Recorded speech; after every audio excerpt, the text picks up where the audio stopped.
This is a Motor City Man Mouse Show. Am I loud enough? I don't know. That's Tommy. That's Steve. They're my two partners in crime. We got a veteran broadcast today. Yeah, I'm telling you, Steve. Welcome back to the big show.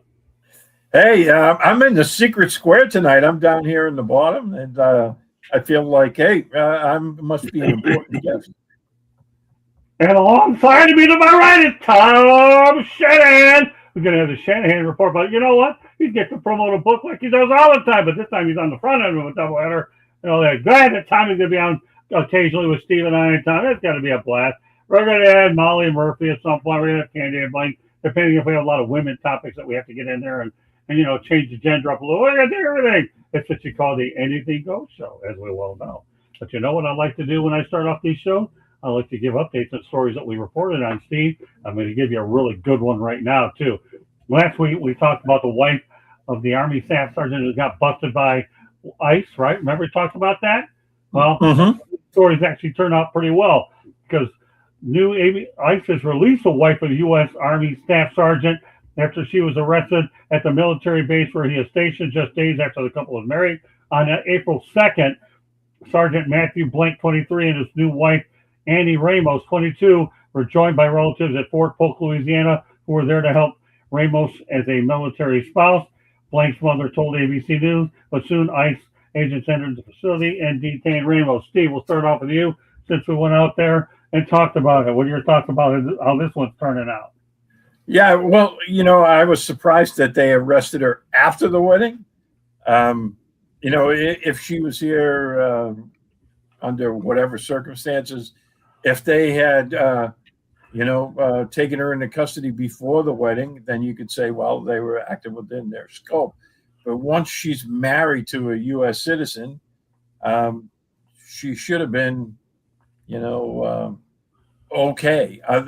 Before that, she would have been fair game, I guess.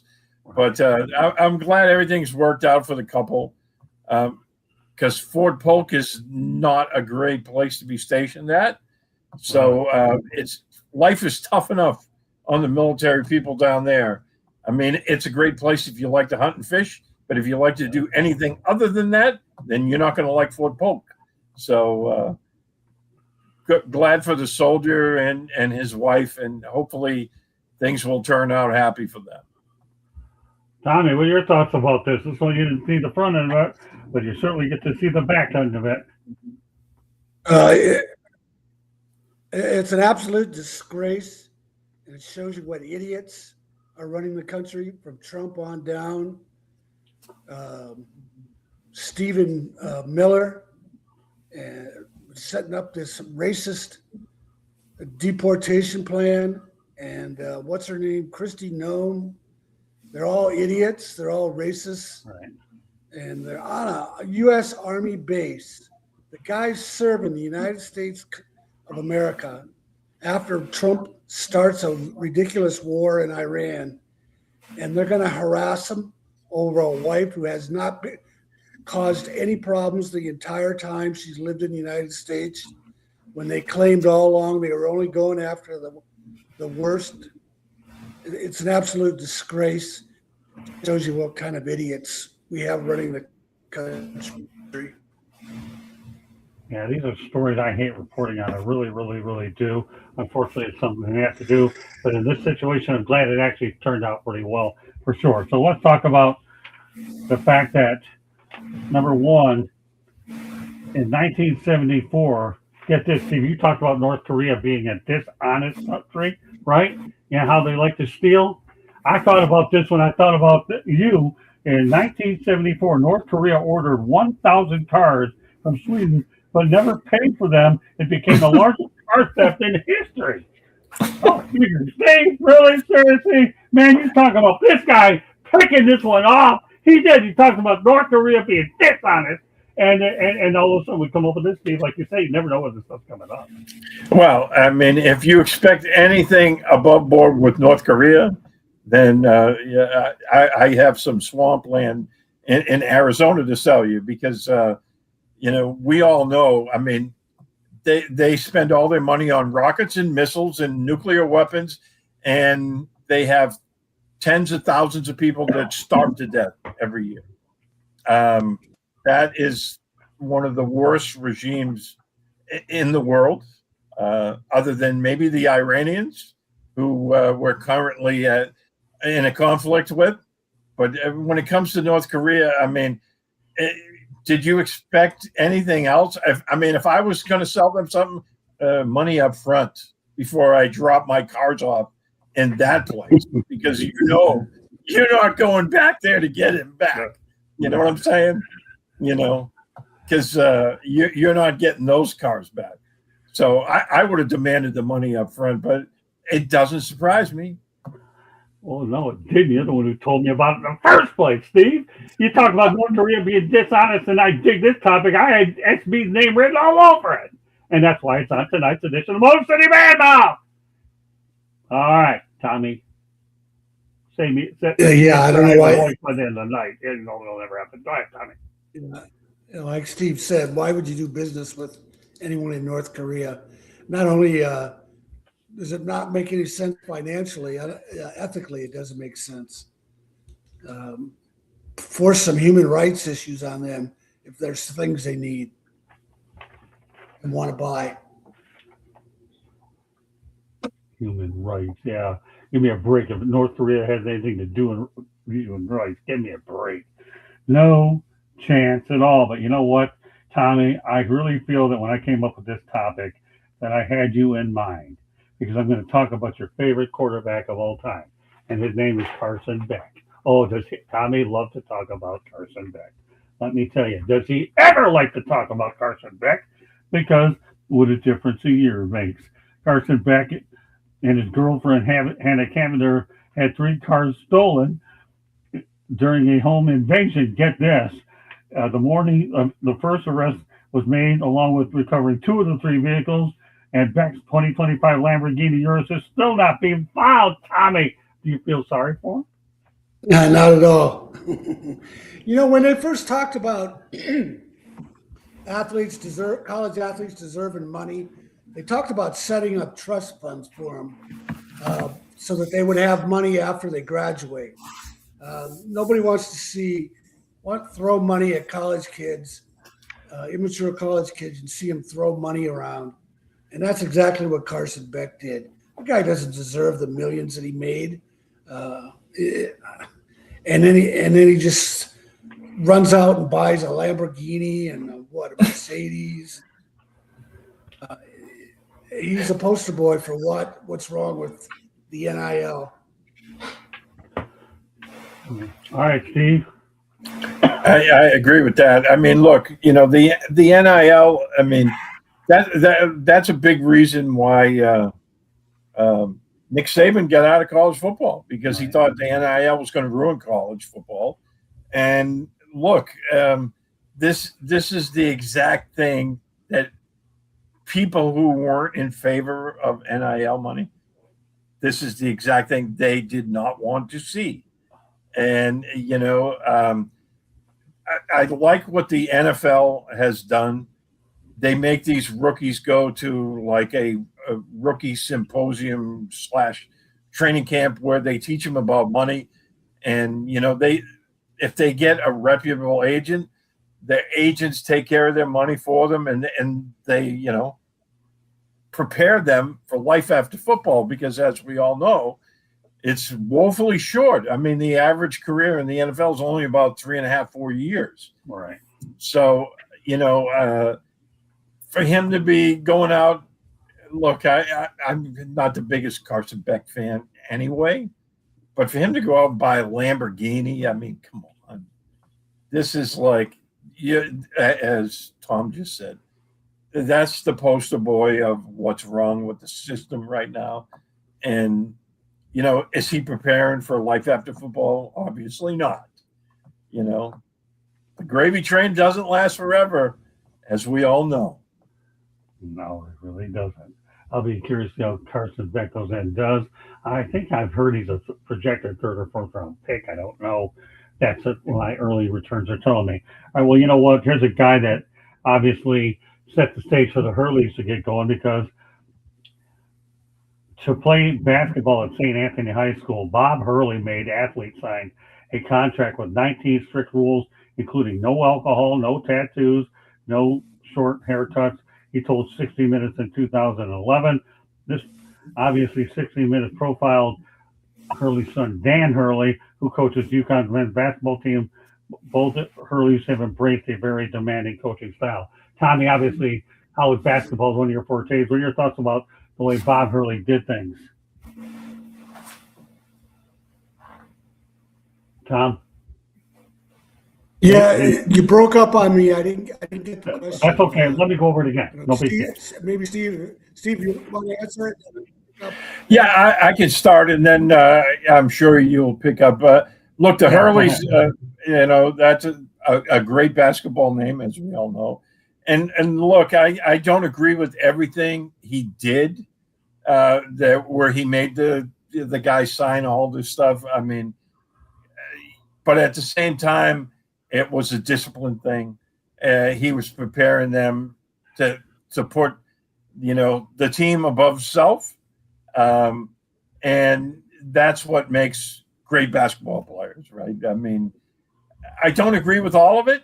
I mean, as you know, I like tattoos, so I wouldn't want somebody telling me I couldn't have one. Now, when I was in the military, they frowned upon it greatly for us in special operations having tattoos. Now, the guys look like tattoo convention guys, but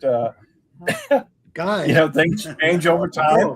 Things change, but at the same time, look, I think kids could have done a lot worse, right, than having the Hurleys, looking out over them and looking over their shoulder and preparing them. Look, this is how it's going to be, and you have to toe the line because, as we all know, discipline in today's world is sadly lacking in a lot of aspects. Okay, Tommy. So, Hurley, what did the kid do that had a Hurley upset? Well, actually, he came up with 19 strict rules is what he did. Haircuts, tattoos, and alcohol were among the rules is what he did to instill discipline. That's really basically something. Yeah. What are your thoughts about that philosophy? Yeah, he's runs a tight ship. That's why he's won 2 national titles and almost got a third in 4 years. It's the same thing with Tom Izzo at Michigan State. He is very demanding. He doesn't. He has expectations the players have to live up to. And Charles Barkley says that coaches like that are what he'd want his kids to play for, are the type of coaches he'd want his kids to play for. He said the rest of the country's turned soft. Okay. All right, Tommy, we're going to break you in the show now the right way. And this is where I guarantee you will learn something big time. And you will be telling this to your wife and everybody else and everybody that goes to the grocery store. Okay, you ready? Here you go, Thomas. And this is what you get to look forward to when you come out a couple times a month with Steve and I. Okay, get this, all right, people. Brazilian cow breaks world record with 343 liters of milk in just 3 days, Tommy. A Brazilian cow. You ever heard of a Brazilian cow cranking out that much milk? I have no idea what's normal. Next on that.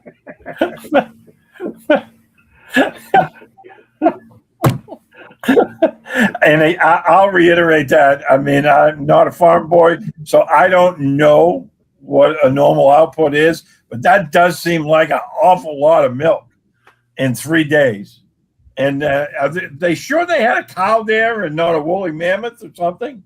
I mean, that's a 343 liters. I don't even know what that is of milk in Brazil. A Brazil cow. I didn't know about these darn things. Candy, get out here for a minute. Come on, we need you for a minute. Then every now and then we bring her on here. Get out here. Candy, what do you think about Brazilian cows cranking out that much milk? That is a lot. For those of you that don't know, that is a lot of milk from a cow in, 3 days? Is that what you said? Yeah. Yeah, that's a lot of. How many liters was that again? 343. I don't even know what that counts to. What does that come up to? I'm going to tell you I right use now. all I'm looking metric it up. system. I know That's what metric 90 system gallons is. of milk. Huh? That's 90 gallons of milk in Thank 3 you. days. How many times do people give me the metric system business? I have no idea what it is. Give it to me right, man. Gallons, people, not liters. I hate it. All right, Tommy, So, does That's that help 30 any? gallons of Scott, milk a day. here in the U.S., dairy cows produce milk, and they yield 6 to 7 gallons daily. That's 5 times the usual. Correct. Whoa. Correct. That's a big cow. I mean, I would like to see a picture of it. Well, and Yeah, it I also guess- makes you wonder, what are they feeding it to make it produce, or what are they giving it to make it 30 produce? gallons. I mean, that thing has to be swollen up. Like, I'm telling you, Tommy, this is what we're dealing with, man. How do you like that topic, Tom? You never get to see that on anything else we do, right? Isn't it absurd? Don't you feel like coming on this show just to get this stuff? Yeah, I don't know what 30 to think of that. gallons of milk. Tell your wife about this. Give her the Brazilian cow story. I know you're married to a beautiful woman. Give I her. don't think she'd be interested. Yeah, well, that's all right. And nobody usually is. I'm the most abnormal SOB on the planet anyway, so it doesn't make a difference. One. So get this. All right, Candy, stay on one or two topics. I had no problem with that Wait, one. hold on. I'm trying to get you a picture of a Brazilian cow. Yeah, there you go. Put it up there, Candy, while I go ahead and graduate to something else. I want to see a picture of this cow. Yeah, I need to see it too. Are they bigger than I mean, American cranking out cows? 30 gallons of milk a day. I mean,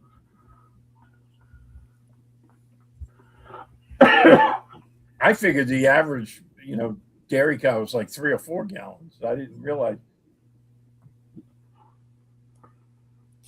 So if you look at like some of these cows, look at how big some of these guys are. My eyes be deceiving. I can't see them, but you can put them up there for everybody out there. Yeah. They look pretty big, pretty stocky to me. Yeah. I mean, well, I've seen,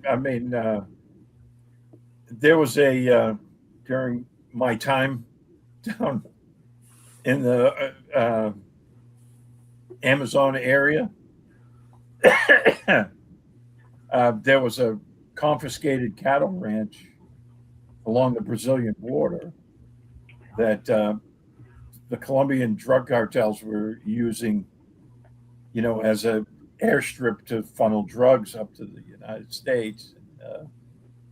When our guys took it over, there was like 120,000 head of cattle there. And there was some big cattle, but I mean, I didn't see anything that would be carrying that kind of. Yeah, I didn't either, but who knows? Yeah, those are big things there, boy. I'm telling you. All right, so let's go back to the political side here, and we're gonna. Actually, you know what? I want to we got to move Tom all over the map. Let's talk about Hubert Davis. He was fired as a UNC coach. Tommy, in your best estimation, where do you think Hubert Davis is going to land? Oh, I don't know. I don't feel bad for the guy. He's North Carolina player for Dean Smith, coach for Dean Smith. He started off fast. The team hasn't as good the last couple of years, but they were slow to adjust to NIL. They didn't have a general manager like other teams do, and right. He just represents the university so well. I don't understand. It's a sad commentary on the state of college sports that the boosters with the money lost faith in them, so they had to let him go. They couldn't even give him another year if they wanted to. I feel bad for the guy. He deserved better. I'll say one thing. I was at an NSMA event, and the one thing that bothers me about the guy is I sat across the table from him, or a different table. I was going to talk to him, and he got his award and bolted, and I didn't even see the guy. He got out, got his meal, got his award and bolted. I was good looking to say hello to the guy, but he's gone. I don't know what happened. But you know what? Not that I don't feel sorry for the guy that he didn't get hired. But come on, Hubert. You couldn't even finish the steak and meal? Really? Seriously, really? Want to talk to you, but guess we'll never talk to him now. Michael Lowell's in charge. But come on, Hubert. Get alive. Where's it going to go? I don't know. I'm telling you, I don't know. You never know. He might find something else, but he's probably getting paid a good amount of money. Go back to TV if he wanted. He had a long TV career. He could go back to TV if he wanted. Where? Television. Well, that's probably where it's going to go because usually what happens when coaches get let go, that's where they end up is on TV. That's what he was doing after he played in the NBA, and then he came back and coached. Yeah, I think so. There's probably a good lot of TV openings available. What do you think, Steve? Yeah, I mean, that's he was a Dean Smith guy and played there. I don't know. I mean, and again, we were just talking about NIL money and how it's ruining college sports or potentially ruining college sports, right? I know some people are all for it, but he was fired because he wasn't handling the NIL aspect of the job well. That's. But the boosters have the money, so that's the part I don't like about college sports. But pros is the same thing. The owners have the money, and they can hire and fire people whenever they want, and frequently do. Certain owners are better than others, but we've all seen those teams that are perennial rebuilding because their owners meddle in what they don't belong. Same with the boosters. Well, the other thing, he recruited Caleb Wilson, who's going to be a lottery pick. So he has some recruiting muscle. But Wilson got hurt and missed the last month of the season. So they don't lose those games if he doesn't get hurt. And it's so whimsical what the boosters decided what to do. Yeah, it really is hard to believe. But gets fired from his alma mater, and then you actually wonder where he's going to end up next. And obviously, right now, I think, like you say, Tommy, that he's actually in a position where he could probably end up going ahead and landing on TV. That, to me, is the only thing I can honestly think of, at least at the moment. So with that said, let's talk about Gene Shalit. This guy here, the Today legend, just recently turned 100 years old, and he had been on the Today Show for 41 years on the show, the longest that it's ever been on national television is 41 years. What are your thoughts about Gene Shalit? Tommy? I didn't know he was still alive. He's 100, huh? Yeah, he's 100. Yeah. I remember watching him on the Today Show all the time. Yeah, he was great. I don't know what he's done to live 100 years old, but more power to him. Yeah. Yeah, he always had that Leroy Neiman mustache, and of course now it's he's got the curly white hair and and the big white mutton chops. But I mean, that's just too. Has he still been on today? There. He started there when I was a kid. I remember Gene Shalit said, back more than 50 years ago. Yeah. And it's amazing. 100 years old. Good for him. Yeah, Gene Shalit. Easy. He's seen a lot in his time, and he was like, one of the icons of that old Today Show. Growing up, they, Barbara Walters, all of that. Good for him. Good for Gene.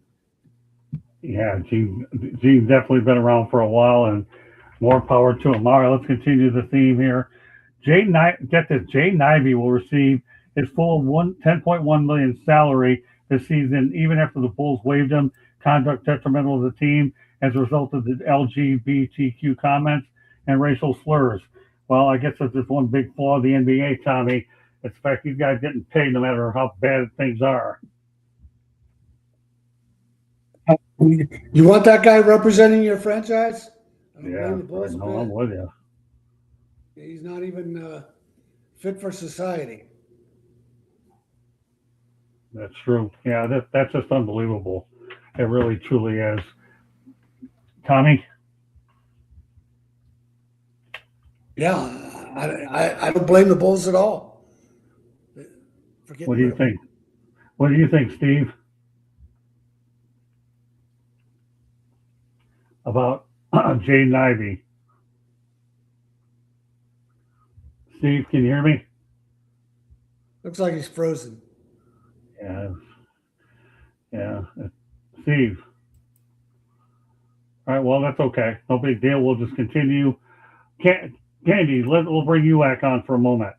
What are your thoughts about Jaden Ivey still getting his $10.1 million? That's a lot of money for for him, but I mean, give me a second. I wasn't That's prepared for okay. you. Most bizarre way. Yeah, He will be back in a he moment. last played for the Bulls. He played U.S. national under 19 team and the Pistons, who drafted him in 2022. He is the son of Neely Ivey, the coach for the Notre Dame women's basketball team. Kind of a lot of money, don't you think? Yeah, I He's an think so idiot. too. That's an awful lot of money. We'll wait for Steve to get back in so that he can go ahead and comment on it. All right, Steve, you're back in. Oh, we got to let him back in. Here we go. Okay. Now I'm back in. All right, he's back in. All right, so let's go ahead and talk about Jaden Ivey. Yeah, I mean, look, a heck of a way to ruin your basketball career, right? His career's over. He's retiring from the NBA. He says he's going to become a pastor now. I mean, I don't know. I don't know the guy. I mean, I don't know, what his deal is, but his NBA career is over. I hope his pastor job pays well. Yeah, called being blackballed. Okay, all right, let's continue on from Jay. Yeah, it's too bad. One thing I've said about this with the Detroit Pistons, though, they ended up getting a sharpshooter, I think, named Kevin Herter.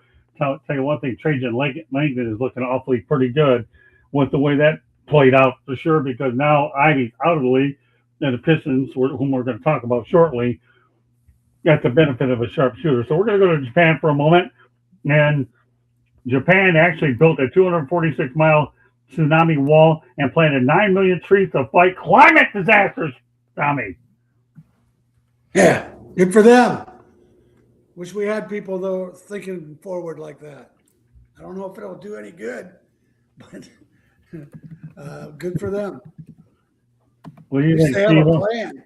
At least they have a plan besides drill, baby, drill. All right, Steve.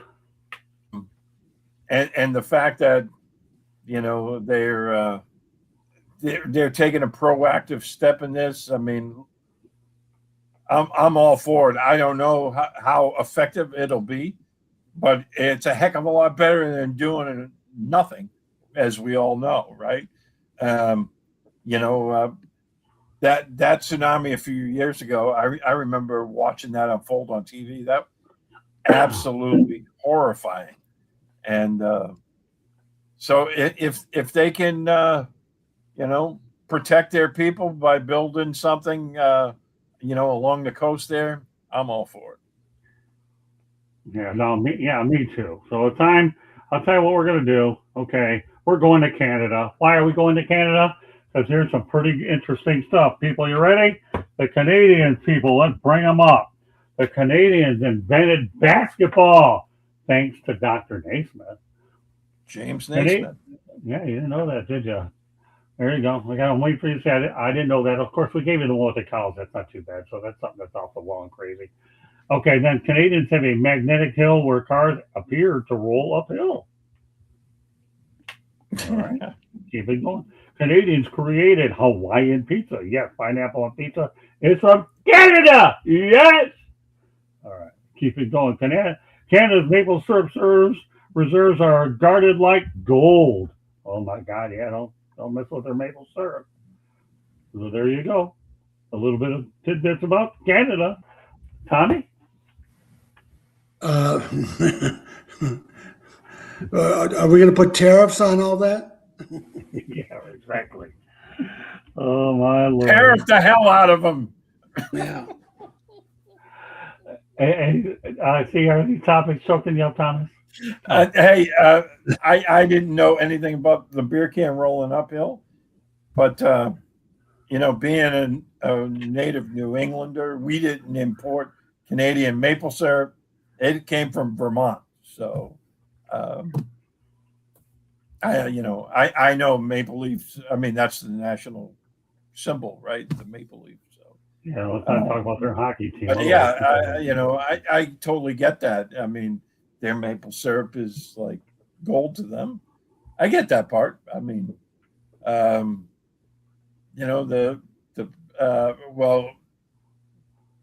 I imagine that hill that you were mentioning had to be up in the Hudson Bay area because that's where, for any of you people that know the difference between true north and magnetic north, that's magnetic north. It was in the Hudson Bay, right?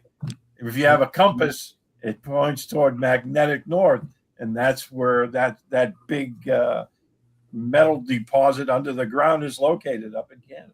So, all right, Ken, you want to give it? Go ahead, Tommy. What are your thoughts? I don't have that. Other than a lot of people are moving to Canada since Trump became president. They won't like it there. Yeah. Well, just go up some magnetic hills. Come on, Candy. Give us some thoughts about magnetic hills.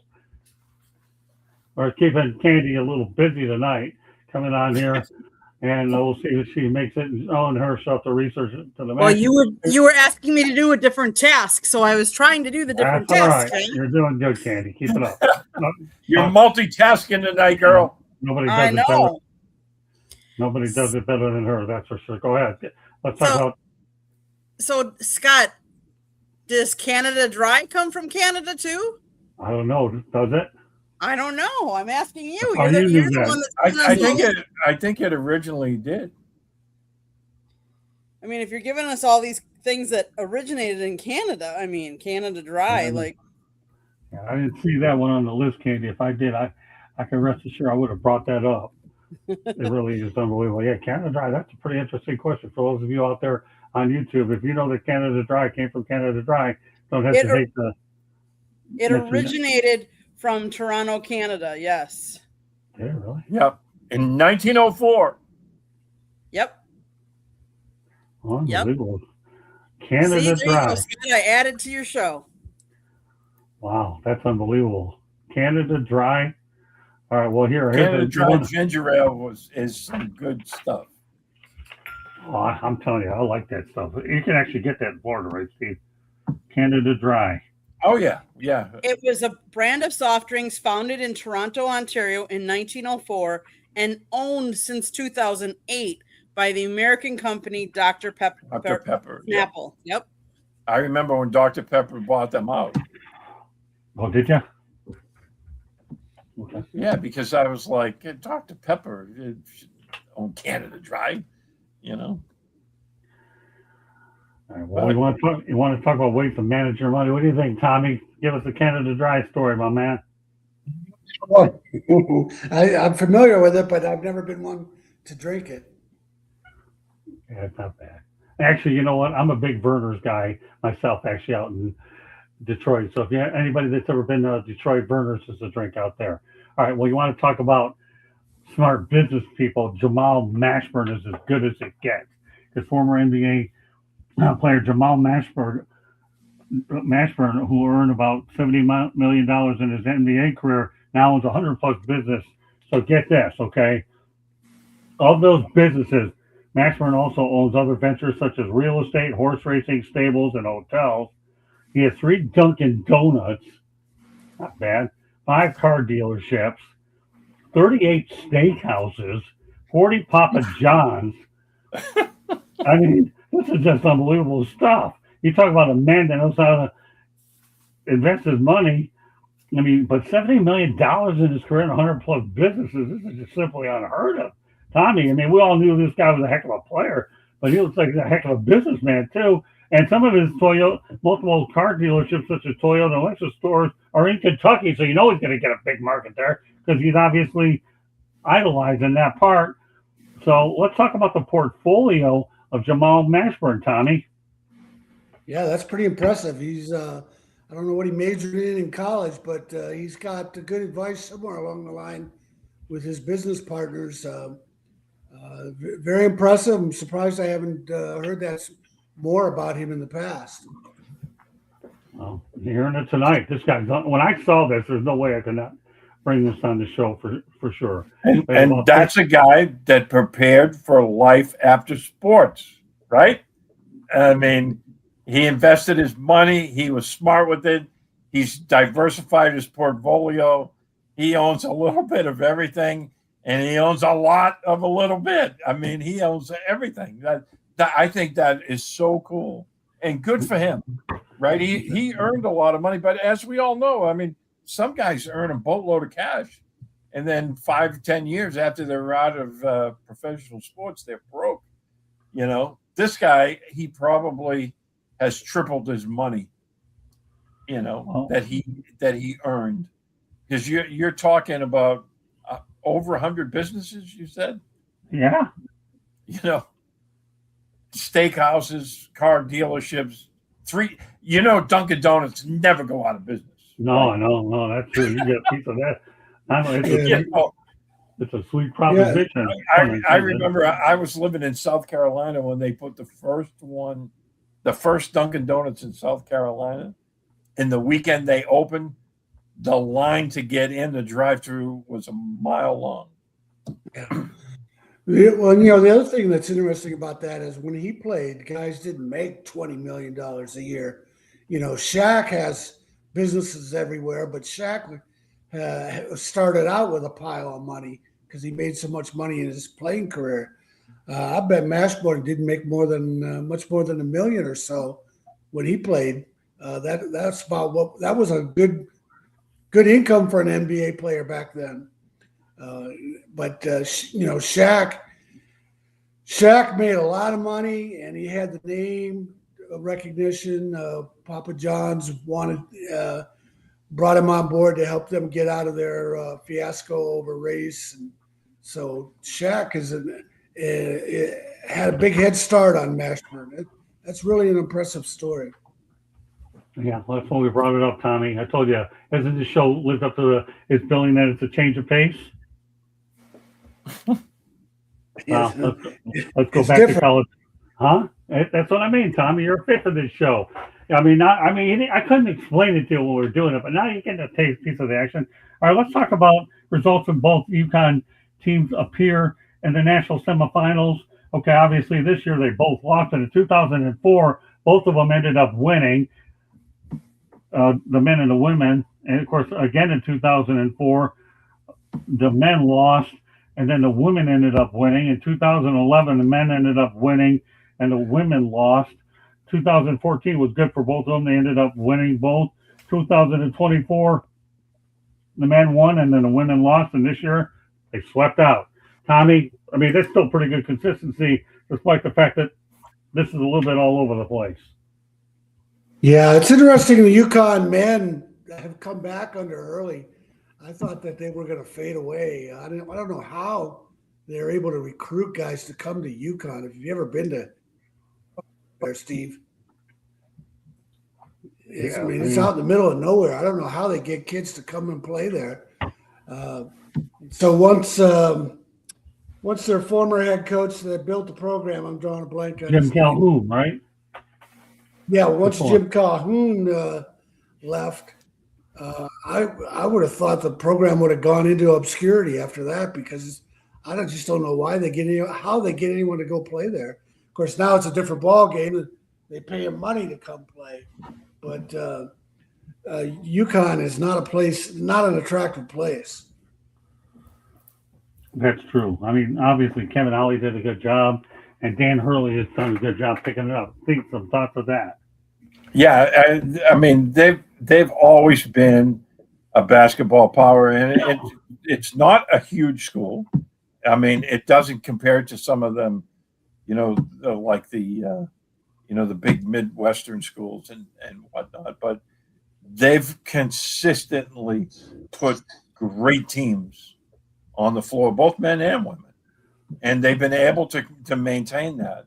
And I think I don't know how they recruit, but whoever's in charge of their recruiting is doing a bang up job because they continue. I mean, year after year, they're always putting great teams on the floor. I'll tell you what, it took a great Michigan team to end up beating the UConn men. It really did. The Wolverines, obviously, and they're juggernaut under Dusty May. We'll talk about Dusty May on next week's edition of the Motor City Madhouse Show. The Dusty May story is just phenomenal. All right, here's another off the wall one, Tommy. One ship is crossing the Atlantic right now, 730,000 barrels of Russian oil. Destination Cuba, expected arrival 10 days only. The arrival of the ship will decide if there will be a World War III or not, Tommy. Oh, my goodness. Really?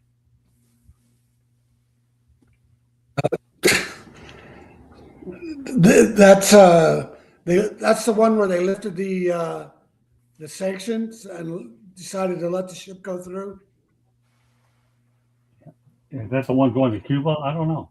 What do you think, Steve? I mean, it just shows you that Trump is an idiot and they don't know what they're doing. They don't have any policy. They don't have any plan. Iran's making more money than ever off of oil, and now the Russians. No, they're not. They're losing a boatload of money. They're losing a boatload of money. No, Trust they're me. not because they're controlling it. They're not controlling anything right now. Their oil fields are going to have to shut down because they can't move their oil out. Right? They're losing over $100 million a day.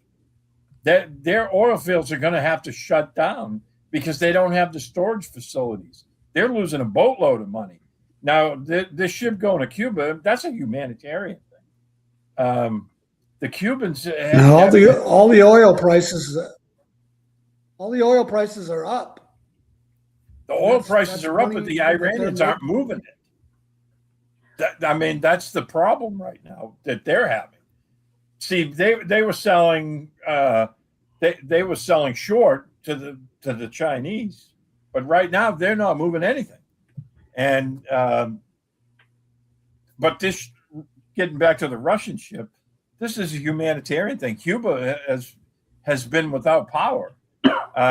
They've been struggling. I mean, they're about to go under, basically. And the people are gonna. I think the Castro regime. I mean, Fidel's brother, he's got to be close to 100 years old now, and they're not going to be able to hold on to power much longer. I mean, the Cuban economy shot. They have wide blackouts. I mean, this ship that's going there right now is just going to turn the lights back on, basically. Okay. Interesting stuff. All right, well, let's talk about one more other topic. We'll get to our featured topic of the night, then we have the Shanahan report to wrap it up. And that's it. Iran threatens world tourism sites, says it is still building missiles. Ooh, Tommy, is that a threat, or you think Iran is almost paralyzed by what's going on? I didn't catch it. You broke up on me. That's okay. Iran threatens world tourism sites, says it's still building missiles. Missiles, that's not a good thing. If they can, I don't know. Yeah. What do you think, Tommy? Well, they have a lot of their missile manufacturing is underground in tunnels and in mountains. So I have no doubt they're still building them. The problem is their delivery systems have been largely eliminated. And when they turn on one of their, missile launchers, the U.S. got a lot of flack for Space Force a few years ago, but the satellites and stuff that they have nowadays allows them to track these guys within minutes, what used to take hours. And that's the issue the Iranians are having. They still have probably a couple of thousand ballistic missiles, and they're still building them, but their launchers are largely eliminated. And whenever they pull a launcher out from a tunnel or a mountain, either the Americans or the Israelis are knocking them out. So, but they continue to shoot them at their Gulf neighbors. They still have thousands of drones, and they've been sending them at Saudi Arabia and Kuwait and the UAE. So they probably will try to hit civilian, targets that are more in line with, tourism than anything else. Tommy? Yeah, I don't have anything to add to that.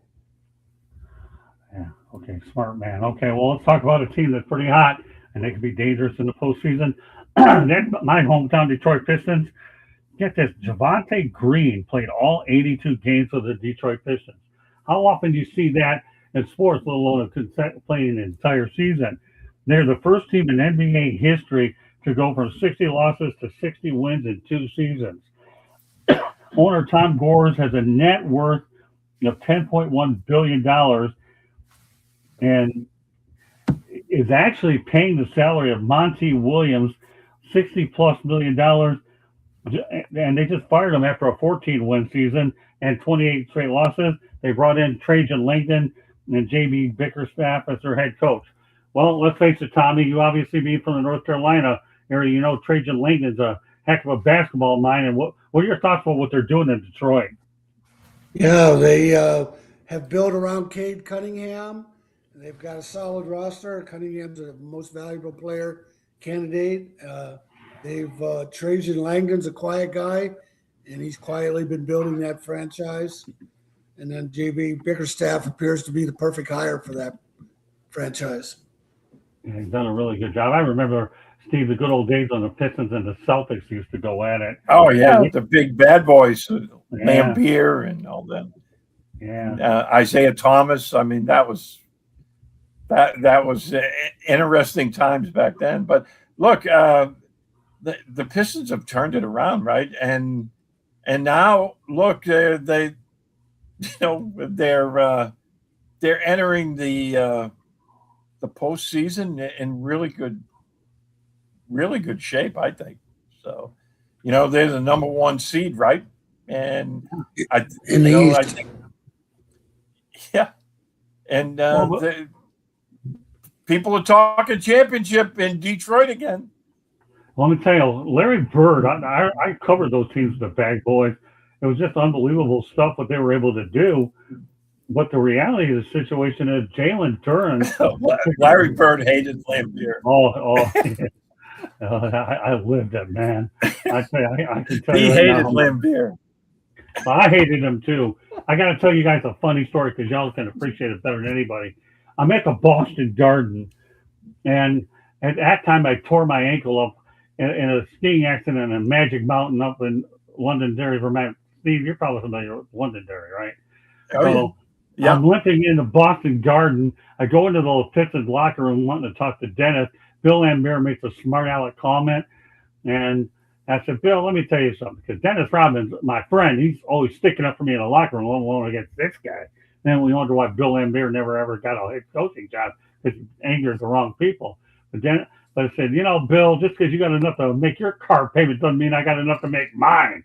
Oh, Dennis went at him and got rid of him so fast it was ridiculous.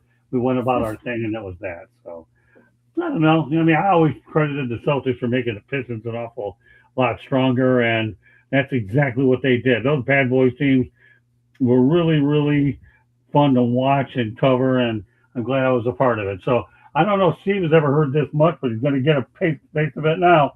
Steve, why don't you give SB Tommy, a little bit about the Shanahan report. The Shanahan report? Yeah, you'll love this one. Go ahead, Tommy. The floor's yours.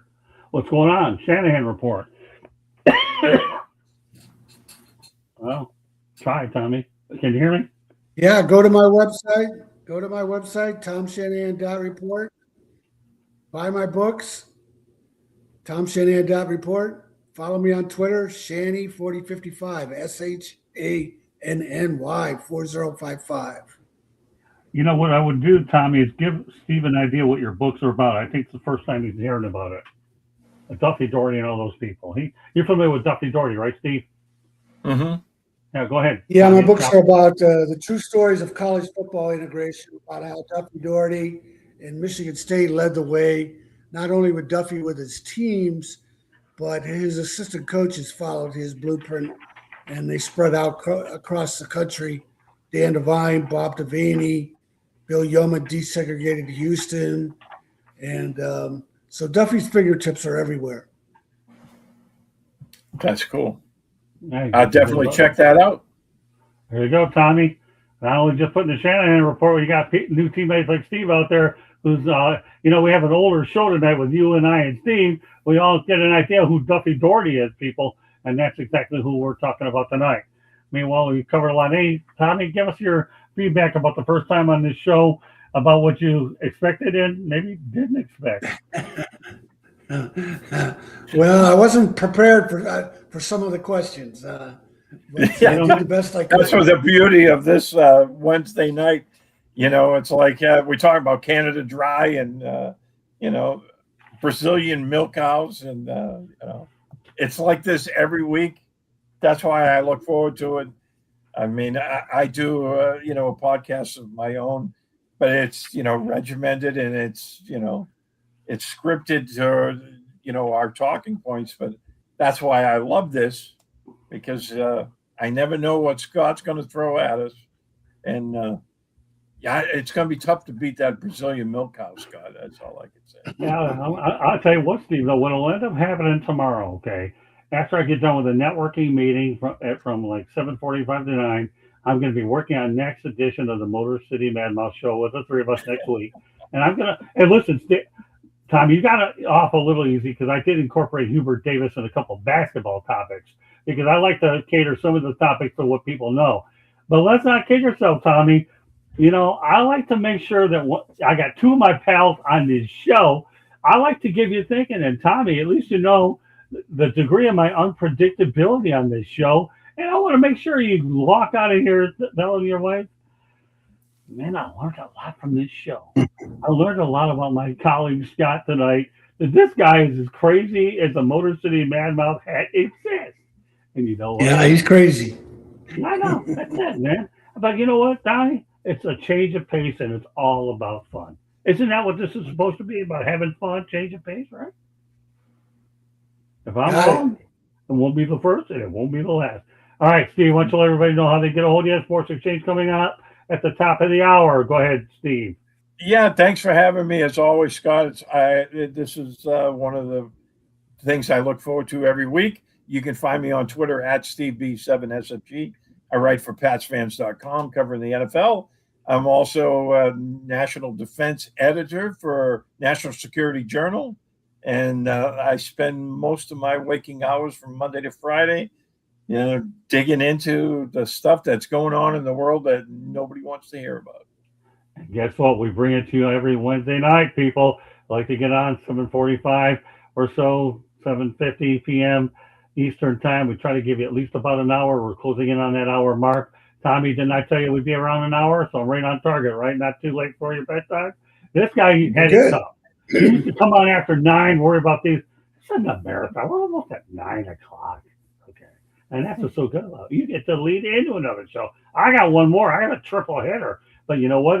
If Steve Ballesbury is telling you, of all the things he's got to look forward to every week, and he loves to come on this show, what does that tell you, Tommy? This guy's got a lot going on, man. All right. Candy, give us one quick station break. We'll be out of here. Sports Exchange coming up. Go ahead, Candy. One station break. South Florida Tribune Publishing Company published a book, Lessons from the Microphone, tuning into the enduring wisdom of visionary leaders. It is written by our host, Scott, the Motor City Madmouth Morganroth. Talks about his 40-plus years in the industry and how it has evolved. Old school media meets new school media. Get your copy today. It's available on Amazon, Barnes & Noble, Kindle, Google, and Apple Books. There's also a link on our website, as well as the audiobook is out if that's your cup of tea. And then, if you like to listen to podcasts, you can find us wherever you get your podcast. If you want to be a guest, have topic ideas, you want to sponsor a show, email us at South Florida Tribune, TRIBUNE, at gmail.com. Last but not least, if you see that red subscribe button in the lower right-hand corner, that means you have not yet subscribed to our channel. And honestly, what are you waiting for? Just click it, like us, share us with all your friends and family. And then turn on your notifications so you're notified every time we go live. Monday nights is baseball night. Tuesday nights is football. Wednesday nights, obviously, like on a show like this, you just never know what you're going to get. And next will be Sports Exchange, and you never know what Scott's got up his bag of tricks for that one either. Thursday nights, Sports Wrap is soccer or hockey. And then you got to come on over to the Country Club. Fire Up, 9:30 p.m. It's the one show on the network where I lead the program. Scott calls it the Country Club.